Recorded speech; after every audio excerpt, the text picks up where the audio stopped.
Recently, may na-discover kaming kainan ng calzone malapit sa amin. Itong Cafe Ariosto.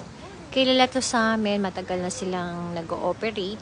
Na-discover lang namin yung calzone dahil wala ito sa menu nila.